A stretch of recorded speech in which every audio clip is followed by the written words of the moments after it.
Hey guys, welcome back to another sports stuff video. Today, we'll be talking about the Buffalo Bills and the offseason plan I laid out for them. So if you guys do enjoy, please leave a like, comment, subscribe, hit notification bell to be notified when I post next. Let's get into this video. Buffalo Bills, man, they just gotta learn how to get over the hump that is called the Kansas City Chiefs. It's kind of crazy how this they just always face the Chiefs in the playoffs, right? If for some reason a team could eliminate the Chiefs and the Bills don't have to face them in the playoffs, I think there's a good chance that they can make the AFC Championship game. But for some reason, they just can't. They just keep facing the Chiefs, and I feel bad for them for that. But let's give the Buffalo Bills rebuild. Starting off, we're negative $55 million in the cap. That's not good. We have to work through that problem. So first, we're retraining Von Miller. Von Miller had 3 tackles and 0 sacks this year. Straight up, had a horrible year. He was getting DMPs and inactives towards the end of the season. He just wasn't playing good. Plus, the off-the-field issue that happened. He struggled coming off the injury he suffered last year. You can save $17 million trading him. I think there are teams in the NFL that would want Von Miller because they know he's a Hall of Fame player, has 129 career sacks. Gregory Rousseau has blossomed, so he's now expendable. So I decided to trade him back to the Los Angeles Rams for a 2024 7th round pick. So basically, the Rams get him for free. That's basically what it is, like a 7th round pick. They have 4 7th round picks, so it makes a lot of sense. In Buffalo, they get off that money that they're paying Von Miller, and they can go with Gregory Rousseau and another player at edge rusher. Then I'm going to be trading Dawson Knox as well. He had 22 receptions, 186 yards, and 2 touchdowns. He had an injury-riddled season this year, but they drafted Dalton Kincaid last season in the first round, so it's very obvious that they want to move off of Dawson Knox because he's a limited talent player. He's still only 28 years old, so you can still definitely trade him and get good value for him. You save $10 million trading him. I decided to trade him to the Indianapolis Colts. Buffalo receives a 2024 third. The Colts receive a Dawson Knox. I thought it makes sense for the Buffalo Bills. You get a day 2 pick. They can get a player who can come in, impact you immediately. And Indianapolis Colts get a starting tight end because right now they have a lot of really good rotation tight ends, but they don't have that true starting tight end right now. Jelani Woods and Eric Ogletree are definitely both guys who can come in and be rotation guys, but Dawson Knox can be that true starter and help elevate that play of that team. Then with restructures, I'm restructuring 4 players: Trey White, Deion Dawkins, Stephon Diggs, and Josh Allen, equaling $47 million in cap space this season, meaning that we are at positive $22.8 million. Now, obviously, with that, we don't have a lot of money to work with because I had a really big draft class. Let me count how many draft picks I actually had in this draft real quick. I had 1, 2, 3, 4, 5, 6, 7, 8, 9, 10, 11. I had a 12-man draft class. So of that 22.8, I'm going to try and save as much as I can in re-signings and free agency. But the first re-signing we'll be doing is Leonard Floyd. Leonard Floyd, 13 tackles, 12 sacks, a forced fumble, and 20 stops this past season. He was a great find in free agency. He's definitely a player who could still contribute to a championship level team. Went from the Rams to the Buffalo Bills. He has 20 plus sacks the last 2 seasons, 12 this season, 9 last season. He won't be too expensive to retain either. He's on the tail end of his career just trying to win a Super Bowl. I think he's willing to stay in Buffalo to try and win that Super Bowl next season. With Von Miller gone, let's keep Leonard Floyd in as that vet and as that starting pass rusher. I gave him a 2-year, $9.5 million deal, $5 million guaranteed. That is 52% of it guaranteed. And obviously with the 3 void years to push out that signing bonus and lower that cap hit for this season. As next season we had more money. So this season I was really trying to work against that cap and just push that back as far as I can. Then I'll be re-signing Daquan Jones as well. So re-signing the 2 veteran defensive linemen. Daquan Jones had 7 tackles, 3 sacks, and 9 stops past season. He was a quality vet D tackle for Buffalo. He was a rotation guy in the beginning of the season. Kind of got thrusted into starting down the stretch. He can hold down D tackle next year, next to Ed Oliver, and he can draft someone to start, and Daquan Jones is the backup plan, or Daquan Jones starts and the draft pick is a backup plan. No matter what, I think Daquan Jones starts for this team next year, and then we can draft a guy. Either they start next year, later down the year, or they can just develop for a season. Gave Daquan Jones 2 years, $7 million, $4.3 million guaranteed. That's 62% of it guaranteed. And as you can see, doesn't get more than $4.3 million in that cap hit. Stretch that cap out as much as we can. Only $800,000 for 3 seasons. Not bad. Then for free agency, we're at $19.6 million. And I decided to take some swings. With that money, I'm going to be signing Kenneth Murray, the former first-round pick linebacker for the Los Angeles Chargers. He had 84 tackles, an interception, and 46 stops this past season. He's a young, twitchy inside linebacker. He's a pretty solid run defender, not really great at anything else, but he's a pretty solid run defender. He played 3-4 inside linebacker, but Buffalo runs a 4-3, so I think he could play Mike linebacker in a 4-3 system. He's shown flashes, but he's not really consistent. I think it's a cheap deal. He can come in, play for the 2 years I signed him, and then go get a bigger contract elsewhere. But, he was a former first-round talent, and no one really argued that he was a first-round talent at the time. Hasn't really worked out with the Chargers, but no one has worked out for the Chargers. So I think let's give him another shot with a defensive-minded head coach who has proven to get the most out of his players. Kenneth Murray gave him a 2-year, $9 million deal, $5.5 million guaranteed. That is 61% to start at Mike linebacker for him year 1. And then we signed Jonathan Owens as well. He had 54 tackles, forced fumble, 16 stops, and a sack. He's a quality starting strong safety. I wouldn't say he's like an all-pro, Pro Bowl talent, but he can come in, log minutes for you, and not give up big plays. He's a Micah Hyde replacement. I let Micah Hyde walk in free agency as he's 34 years old. We got to get better, younger, and just faster at safety. And Jonathan Owens is all those things. He can come in with starting experience. That's something I was really looking for in the secondary. I wanted guys who had starting experience at least the last season that can come in and compete and play for his playoff team. He's going to be dirt cheap because of that. He's not the best safety in the world. He's just a quality starting safety. I gave him a $2 million deal to come in, fully guaranteed to play for the Buffalo Bills and try and win that Super Bowl. Maybe he starts. Maybe we draft someone who can start over him. Let's see. Because with the draft, we have 15.7. But again, I have 11 draft picks. So $13 to $15 million is going to be needed. And with these draft picks, here's everything I did. As I said, I wanted to try and find a starting safety in the first round. I found that in Tyler Nubin out of Minnesota. Tyler, he's my number one safety with a first round grade in my rankings. Yeah, if he's available at 28, I'm running to the draft board to put my pick in. I think day one is a starter over Jonathan Owens. I think you keep Jordan Poyer at free safety. Tyler Nubin plays that strong safety, free safety hybrid. But I think at strong safety, he can be, he has a potential to be a all-pro, Pro Bowl safety at strong safety or free safety. He's great in coverage. He's solid run defender. Potential through the roof. He doesn't miss tackles. He's 6'2", 210, very physical. I think if Tyler Nubin can come to the Buffalo Bills, they're going to make the most out of him. And I think Tyler Nubin wants to go to Buffalo, compete for a Super Bowl, and be a starting safety for a playoff caliber team. Then at number 60, my linebacker number 1, Edgerrin Cooper.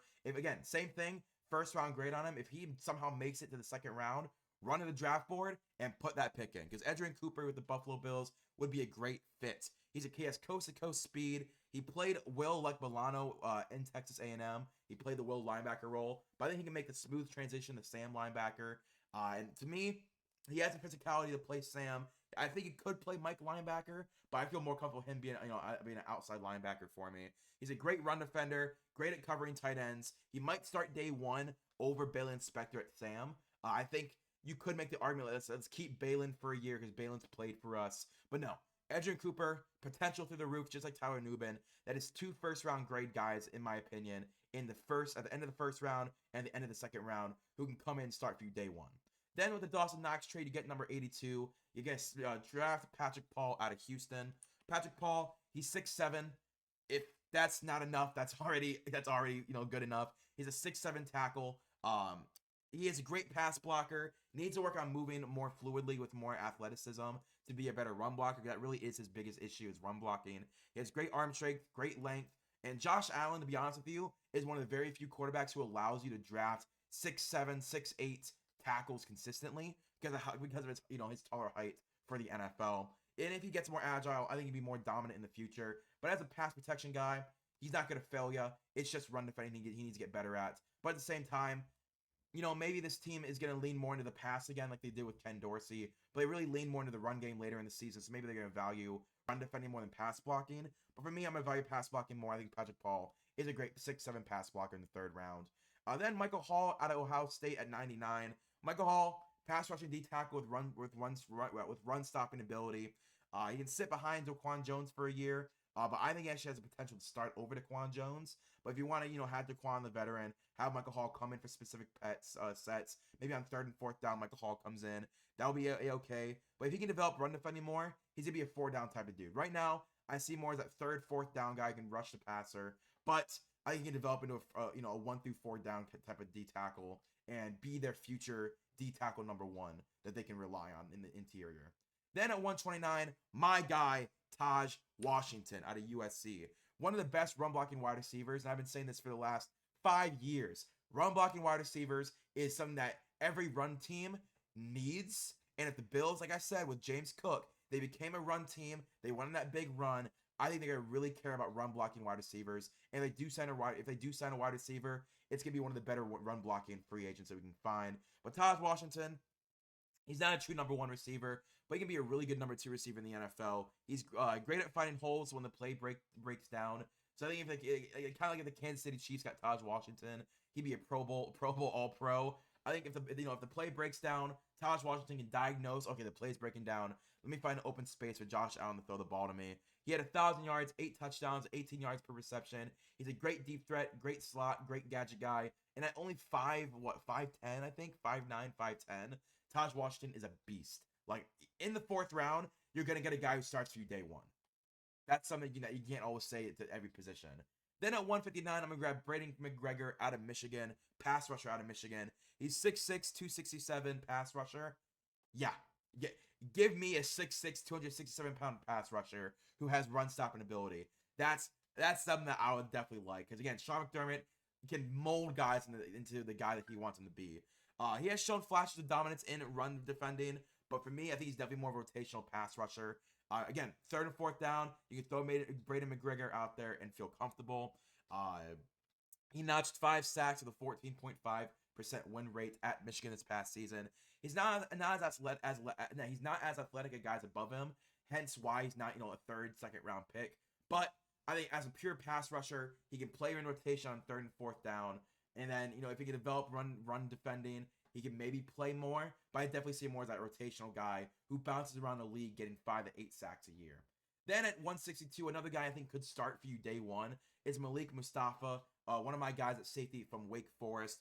Malik, he's a top 5 run defending safety in this class, hands down. Coverage ability can get some, works needs to be done. But as a pure run defender, he's going to be in on 1st and 2nd down. Like him and Tyler Nubin could be in at 1st and 2nd down, both as rookies day one. He doesn't let his sub 6-foot frame get to him when it comes to wrapping up guys with the ball in their hands. He had 62 tackles, with 21 of those being run stops. He has 4.3 game speed. He's a fast safety. He's a twitchy safety, coast-to-coast speed and agility. And again, if he can work on his coverage skills, he has the talent to be a Pro Bowler. Amazing run defending out the gate. If he can develop that coverage ability, he is a Pro Bowl talent. I'm going to keep saying it. Malik Mustafa is one of my guys at safety that if he goes to the right team who gives him a chance, he's going to boom. Tyron Hopper is just like that out of Missouri. Tyron, rough 2023 campaign. That was a rough season for him. I think he'd be a rotation guy at Mike or Sam linebacker. I don't know about Will linebacker, but definitely has a Mike or a Sam linebacker in this defense. He's a good athlete when it comes to blitzing. He can really diagnose when the open lanes are about to open and where they're going to open and blitz the quarterback. He's a developmental type of linebacker pick that I think, with how popular this defense is becoming, kind of like with Mike McDonald and what Pete Carroll ran as well, rover defenses where they have an oversized slot corner who can rush the quarterback, stop the run, and just terrorize the inside, the slot position zones. I think Tyron Hopper can be a dude who converts to that type of role, right? Instead of being a corner, you have Tyron Hopper. Instead of it being Kyle Hamilton, you have Tyron Hopper, who has the speed to blitz guys, who is 6'2", 240, I think, 235, who, again, can diagnose lanes. I see Tyron Hopper as a dude who can be that rover in these type of defenses. So at 197, developmental pick, I think it makes sense. Then at 202, another developmental pick in Tualia Tagovailoa, the quarterback out of Maryland. Obviously, Tua's little brother as well. He's like a C+, a C version of what Josh Allen was coming out of college. He has a stocky build with a big arm, solid speed, but he's listed at 5'10". Nuh-uh, not draftable. He might be a UDFA, but I want to draft a backup quarterback for the next couple of years that I want to see them try and develop. If he does back up Josh Allen, he has the potential to maybe be a career backup and be in the league for 7, 8, 9 years, get his money, and then retire. And I mean, this is no slight at all. If he went to the UFL, he would light up the UFL. Again, big body, big stocky body, doesn't go down easy, with solid speed and a massive arm. the UFL genuinely might be a route for Tulia Tagovailoa, and it's not even a slight. I think he would dominate the UFL. I just don't see it making it in the NFL at 5'10". I don't see it happening. The talent is too good. You know, you're going to get picked off. He's not good under pressure. Sometimes that accuracy fades to the deep ball. But for me, I think that deep ball and all that makes up for his slight comings. So I do see him as a draftable guy, but definitely not as a starter, just as a backup who can become a competent backup for a few years. Then at 206, I'm going to grab Frank Gore Jr. out of Southern Missouri. He has, obviously, NFL bloodline runs deep, so I think he's going to get drafted no matter what. He's good at the contact and forcing missed tackles. He was top 16 in college football in both of those respective categories. He's 5'8", 195, but at running back, he uses every single pound of that to run over guys. He had 3,000 yards, 15 touchdowns the last 3 years. You know how they say sometimes guys are like freight trains at running back? He's like a minivan, right? This is a dude who's not going to have the greatest speed in the world, but it's going to be hard to tip him over. And he's going to try his best to tip you over. I see Frank Gore as a minivan with like a trailer with drywall on it. Like, it's not going to be the biggest thing in the world, but it's going to be consistent. I think Frank Gore could have a long career in the NFL as that backup bruising back. I think with James Cook as that more elusive guy, I think Frank Gore could be the thumper in the red zone for them. Then at 218, I grab the guy that is pretty much of a sleeper for me. Iyabi Okianoma from Charlotte, formerly, it was formerly Alabama, formerly Richmond, formerly Michigan, and then now Charlotte. He is transferred 4 times, guys. I'm trying to remember. He's a former top recruit with some off-the-field issues. He has speed to be a great run stopper, and that's where I think he's going to make his money in the NFL. He has great speed, coast-to-coast speed. He can be a great run stopper on first and second down. He's an average pass rusher when it comes to prospects. Nothing that shoots out of the draft board that you go, I need him on my team. To me, it's more in that run defending ability because of his speed.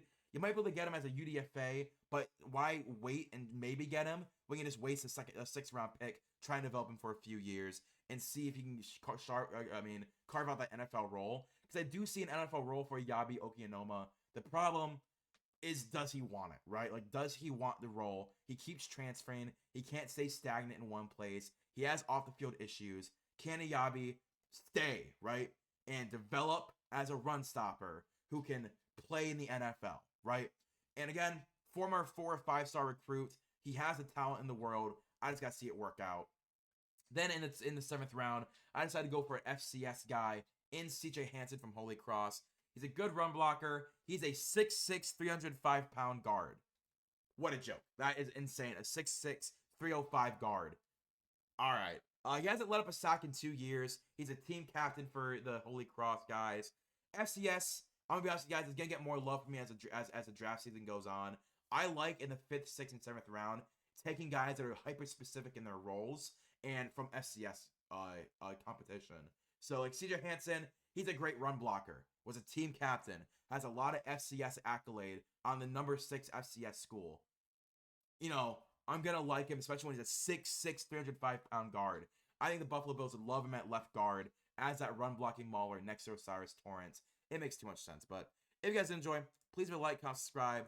I like this mock draft. It's not the best in the world, but I mean, you get a starter in Newman, a starter in Cooper, a potential starter in Patrick Paul, a potential starter in Michael Hall, a starter in Taj Washington, rotation in Brady McGregor, starter in Malik Mustafa, rotation Hopper, backup to Taulia, I can't say his name, rotation guy in Frank Gore, rotation Iyabi, rotation CJ Hansen. Like that is a class full of guys who will make the roster, in my opinion. But again, they have not much money. You got to trade Von Miller, in my opinion, or cut him. I didn't want to cut him. I think he's still valuable. But if you guys enjoy, please let me know what you thought in the comments down below. I'll see you guys later. Peace and bye.